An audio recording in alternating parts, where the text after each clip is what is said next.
Color de Life est le réseau d'experts et de designers qui révèle et utilise les potentiels de la couleur dans tous les domaines.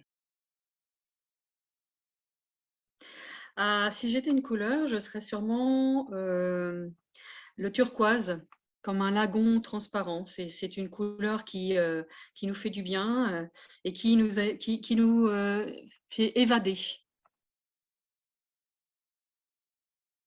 La couleur, c'est une vibration, c'est une énergie, c'est un repère dans notre univers. Moi, j'ai toujours été sensible à la couleur, depuis mon enfance. J'avais un univers qui était composé j'étais à la campagne et j'avais un univers qui était composé de couleurs. J'avais les papillons, j'avais les éclats de vert bleu qui tapissaient l'entrée de la maison, j'avais le violet, qui était assez particulier des robes de ma grand-mère. Et ça, j'y étais sensible et dès le début, ça m'a interpellée, en fait. Ça a été pour moi une trame dans ma vie. Puis après, de fil en aiguille, je suis devenue journaliste dans la décoration et là, j'ai vraiment voulu faire des études pour comprendre, comment la couleur agissait et j'ai pas trouvé ça dans la formation, que j'ai effectuée. Alors du coup, j'ai moi-même construit la formation dont je rêvais en tant que décoratrice et en tant que professionnelle de la couleur.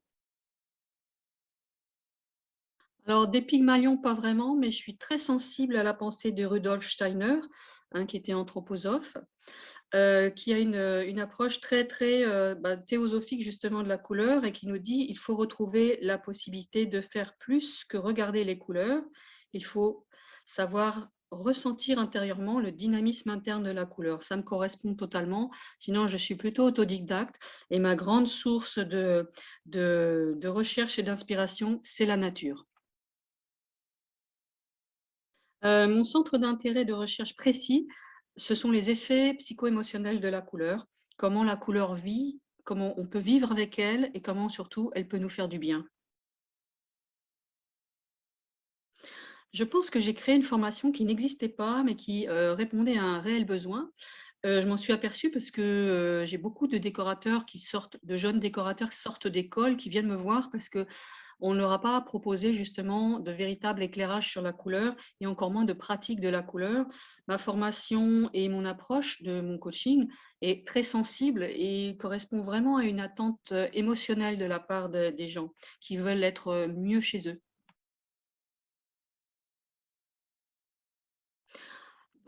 En général, au bout de 3 jours de formation, j'ai droit à un grand sourire, un gros bisou sur la joue, une grande accolade et je retrouve toujours des stagiaires, qui sont arrivés parfois en me confiant leur lassitude par rapport à leur métier de décorateur, de toujours faire la même chose, toujours conseiller les mêmes couleurs et je les retrouve au bout de 3 journées, hyper, énergisés, et surtout plein de joie de commencer ce nouveau cheminement avec, la possibilité de faire un conseil, couleur, totalement en accord avec leur nouvelle, façon de voir les choses, leurs besoins, c'est-à-dire, s'intéresser profondément à leurs clients et proposer, des couleurs qui font du bien et en allant dans le registre de l'émotionnel. J'ai jamais eu jusqu'ici quelqu'un qui m'a dit: «Ça me sert à rien», parce que de toute façon, quand ils viennent, ils sont déjà hyper motivés, parce qu'ils ont ce besoin-là et ça, c'est très important pour moi de voir le sourire des gens quand je fais des conférences ou quand j'enseigne.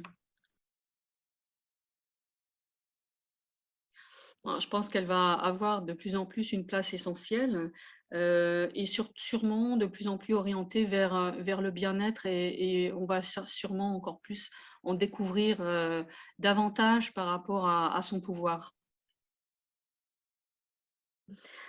J'aimerais bien pouvoir, enfin, réaliser ce projet qui me tient à cœur depuis 5 ans, mais qui a été un peu arrêté par toutes les derniers mois que nous avons vécus.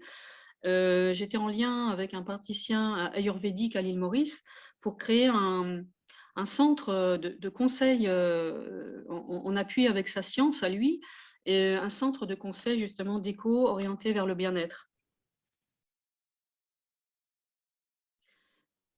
Indigo. J'aime beaucoup, le mot indigo. Ça veut dire littéralement «qui provient d'Inde», mais moi, il me fait rêver comme un voyage, tout de suite quand je le prononce et quand je le regarde, j'imagine les indigotiers, les singes et les belles indiennes dans leurs saris flamboyants.